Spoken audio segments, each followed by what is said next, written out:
आज हम अवतारवाद की प्रतीक्षा में बैठे हैं। कोई अवतार आएगा, हम सनातन धर्मियों को बचाएगा, कोई अवतार लेगा, हम सनातन धर्मियों को बचाएगा। लेकिन वास्तविकता यह है कि जब योगेश्वर भगवान श्री कृष्ण भी कुरुक्षेत्र की रणभूमि में खड़े थे, उस समय अर्जुन के साथ खड़े होते हुए, अर्जुन को सर्वाधिक प्रेम करते हुए, योगेश्वर भगवान श्री कृष्ण अर्जुन को सबसे अधिक प्रेम करते थे। इस बात का सबसे बड़ा प्रमाण यह है कि वे अपने भाई के विरोध के बाद भी उन्होंने अर्जुन का विवाह अपनी बहन के साथ करवाया। लेकिन जब युद्ध लड़ने की बात आई, जब हथियारों का और विचारों का युद्ध लड़ने की बात आई, तो योगेश्वर भगवान श्री कृष्ण केवल और केवल मार्गदर्शक के रूप में खड़े रहे। हथियार उन्होंने नहीं उठाया और अर्जुन से कहा कि अपने हिस्से का युद्ध तुझे खुद लड़ना पड़ेगा, मैं तेरे हिस्से का युद्ध नहीं लड़ूंगा। और यही हम सबके सामने चुनौती है। हमारे साथ भगवान हमेशा हैं। परमपिता परमात्मा हमारे गाइड के रूप में, हमें गाइडेंस देने के लिए, हमारे मार्गदर्शक के रूप में, हमारे पथ प्रदर्शक के रूप में सदा सर्वदा हमारे साथ है। लेकिन लड़ना हमको स्वयं ही पड़ेगा हर मोर्चे पर, वो हमारे लिए लड़ने नहीं आएंगे। इसलिए इस राष्ट्रीय स्तर पर देखिए क्या क्या चुनौतियां हमारे सामने खड़ी हुई हैं और हम मनन नहीं करते, चिंतन नहीं करते, पशुवत व्यवहार करते हैं। हमारे योगेश्वर भगवान श्री कृष्ण का चरित्र जैसा नहीं था, उसको वैसा कोई प्रचारित करता है, झूठा कोई प्रचारित करता है और हमारे कान पर जू नहीं रेंगती। और कोई व्यक्ति मोहम्मद साहब के बारे में सच भी बोल देता है तो एक ही आवाज आती है, गुस्ताखे नबी की एक सजा, तनसर से जुदा, तनसर से जुदा। और हमारी आंखों के सामने, हमारी नजरों के सामने, हमारे समाज के भीतर कोई कृष्ण के झूठे चरित्र का प्रचार करता है, प्रसार करता है और हम कुछ भी नहीं कहते। कृष्ण जैसे नहीं थे उनको वैसा दिखाया जा रहा है, हम मौन हैं। शंकर भगवान का चरित्र जैसा कभी था नहीं, वैसा समाज में प्रचारित किया जा रहा है, हम मौन हैं। हम ये सोच रहे हैं कि कोई भी पर्व आ जाए हमको तो केवल नाचना है। गणपति उत्सव आता है, 11 दिन के लिए हम गणपति भगवान को लेकर के आते हैं, आप लाते हैं, ले आइए। लेकिन केवल यह मत सोचिए कि इतना भर करने से धर्म का कार्य पूरा हो जाएगा।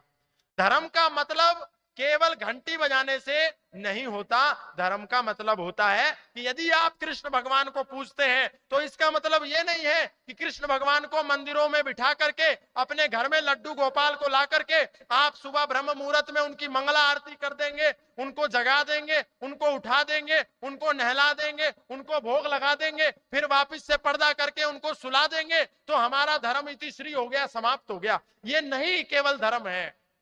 धर्म का तात्पर्य है कि जो योगेश्वर भगवान श्री कृष्ण ने भगवत गीता का उपदेश दिया है, उस भगवत गीता को हम स्वयं उस लाल कपड़े के कोने में से उठा करके, खोल करके पढ़ें, तब कृष्ण भगवान का असली अर्थ सफल होगा।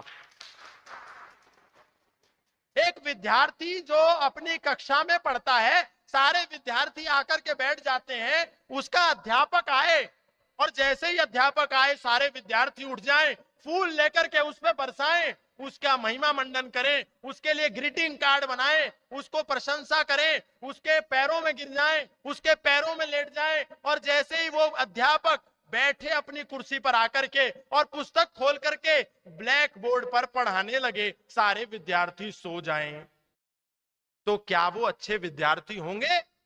कदापि नहीं होंगे। हम सब सनातन धर्मी, बहुसंख्य सनातन धर्मी, सनातन के ऐसे ही विद्यार्थी बन चुके हैं। कृष्ण को मानते हैं पर कृष्ण की नहीं मानते, राम को मानते हैं पर राम की नहीं मानते, हनुमान को मानते हैं पर हनुमान की नहीं मानते, शिव को मानते हैं पर शिव की नहीं मानते। शंकर भगवान ध्यान मुद्रा में बैठे हैं, हम सब सनातन धर्मियों ने शंकर भगवान की ध्यान मुद्रा वाली तस्वीर, ध्यान मुद्रा वाली मूर्तियां अपने मंदिरों से हटा करके केवल हुक्का चिलम वाली मूर्तियां मंदिरों में स्थापित कर दी। ताली नहीं है तो दुख की बात है। नीलकंठ पे चढ़ के पी गया एक बाल्टी भांग, वो भोला नू मटके, वो भोला नू मटके। खुद शंकर भगवान के चरित्र का दोहन किया, उस पर गीत बनाया और हम सब नाच रहे हैं।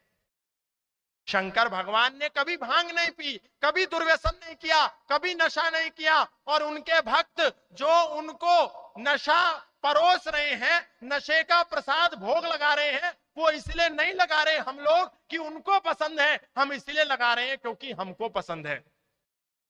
ऐसे खुद पिएंगे तो समाज विरोध करेगा, इसलिए शंकर भगवान को पहले पिलाओ, समाज में यह प्रचारित करो कि ये तो शंकर भगवान की सबसे प्रिय वस्तु है, इसके बाद हम प्रसाद में लेंगे तो हमारा कोई विरोध नहीं करेगा। ये सरासर झूठ है। वो एक सांकेतिक और अलंकारिक रूप में था। शंकर भगवान हम सबको कह रहे हैं कि तुम्हारे जीवन में कोई दुर्व्यसन आ गया है तो साल में एक दिन आता है शिवरात्रि का, उस दिन संकल्प लो, संकल्प लेकर के उस दुर्व्यसन को आकर के मेरे मंदिर में रख दो और ये संकल्प ले लो कि आज के बाद कभी नहीं पीऊंगा। ये वहां से विचार शुरू हुआ था, लेकिन हमने इस विचार को खत्म कर दिया और ये शंकर भगवान को पसंद है इसीलिए इनको चढ़ाओ, ऐसा नहीं था। ये जहां से प्रारंभ हुआ था इसका तात्पर्य ये था, शंकर भगवान ने कहा था तुम्हारे साल भर में कोई दुर्व्यसन आ गया है तो एक दिन आ जाना, मेरे पास रख देना, कसम खा लेना, सौगंध उठा लेना, वचन दे जाना कि कभी नहीं पीऊंगा। लेकिन हम उसको भूल गए और हर साल लेकर के टोकरी वहां पहुंच जाते हैं कि लीजिए हम आ गए, पहले आप पीजिए फिर हम पिएंगे। इसी प्रकार एक भैरव बाबा का मंदिर है, वो भी ऐसा ही। भाई शंकर भगवान थोड़े पुराने थे तो उस समय नशे के लिए भांग होती थी। ये भैरव बाबा कोई नए आए होंगे, उस समय शराब और दारू और इन सब चीजों का इजाद हो चुका होगा, तो इन्होंने ऐसा कहा होगा कि भाई अब तुम दारू पीने लगे तो साल में एक दिन आओ, किसी भी दिन आओ, और ये जो दारू नाम का जहर तुम्हारे दिनचर्या में, जीवनचर्या में आ गया है, इस दारू की बोतल को लाओ और यहां रख करके चले जाओ और कहो कि आज के बाद दारू नहीं पीऊंगा। लेकिन हमने क्या किया, उस भैरव बाबा के मंदिर के बाहर रॉयल स्टैग के बड़े बड़े शराब के ठेके खोल दिए और कहा यहां से खरीदो और भैरव बाबा को चढ़ाओ और एक सूत्र बांधो और मन्नत मांग के जाओ, जब मन्नत पूरी हो जाए तो दोबारा से रॉयल स्टैग की बोतल लेकर के आओ और दोबारा चढ़ाओ। सोच करके देखिए, उपहास हो गया हमारे महापुरुषों का, हमारे देवी देवताओं का, हमारे पूज्यों का, हमारे आराध्यों का। हमने मजाक बना करके रख दिया। गणपति उत्सव होगा, हम गणपति को ले आए, बड़ा सा गणपति ला करके घर में रख दिया, रख लीजिए, कोई रोकने वाला नहीं है। परंतु कम से कम उस गणपति उत्सव करने के दौरान गणपति बप्पा मोरियां, परेशान करे मुझे छोरियां, ये गीत तो मत बजाओ। और आप किसी भी गणपति उत्सव में जाओ, ये गीत सबसे अधिक चलता है। हमने इस पर रोक नहीं लगाई, हमने इस पर कंट्रोल नहीं किया, हमने राष्ट्रीय स्तर पर इसका विरोध नहीं किया और चलने दिया, खुद चलाने दिया और हम गा रहे हैं। और पूरे देश में यही चल रहा है। हमें राष्ट्रीय स्तर पर संयुक्त होकर के इन सारे चुनौतियों को, इन सारे चिंतनों को मन में रख करके कार्य करने की आवश्यकता है और इनका प्रतिरोध करने की आवश्यकता है, तभी हम आज हम अवतारवाद की प्रतीक्षा में बैठे हैं,